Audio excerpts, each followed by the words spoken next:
घरच्या घरी बदाम मिल्कशेक कसा करायचा ते बघूया.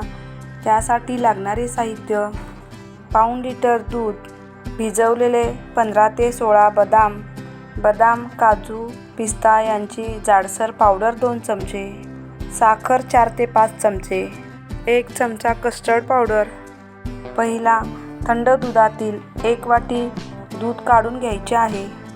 कढईमध्ये सगळ्यात पहिला दूध तापायला ठेवूया. दूध तापवण्यासाठी गॅसवर कढई ठेवून त्यामध्ये 2-3 चमचे पाणी घालून घ्यायचं, म्हणजे दूध कढईला चिकटत नाही. नंतर कढईमध्ये दूध घालून घ्यायचं. दूध चांगलं 4 ते 5 मिनिटं उकळून घ्यायचं. तोपर्यंत भिजवलेले बदाम सोलून घेऊया.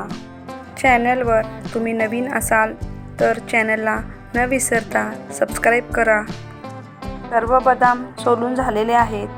सोलून घेतलेले बदाम मिक्सरच्या भांड्यात घालून त्यामध्ये 1 वाटी काढून ठेवलेल्या दुधातील अर्धी वाटी दूध घालून बारीक पेस्ट करून घ्यायची आहे.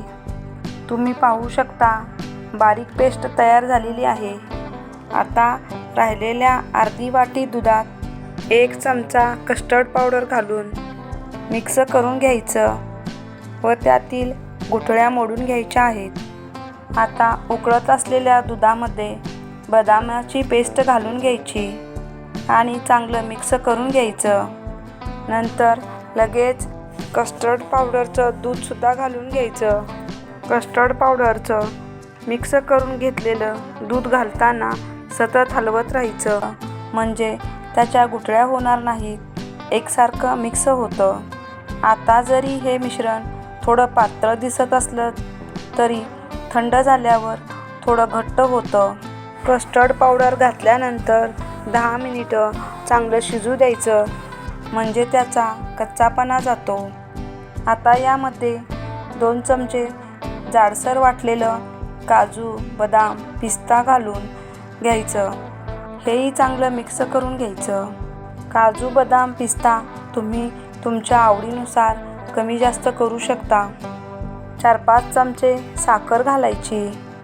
साखरसुद्धा तुम्ही तुमच्या आवडीनुसार कमी जास्त करू शकता. साखर घातल्यानंतर 2 मिनिटांनी गॅस बंद करायचा.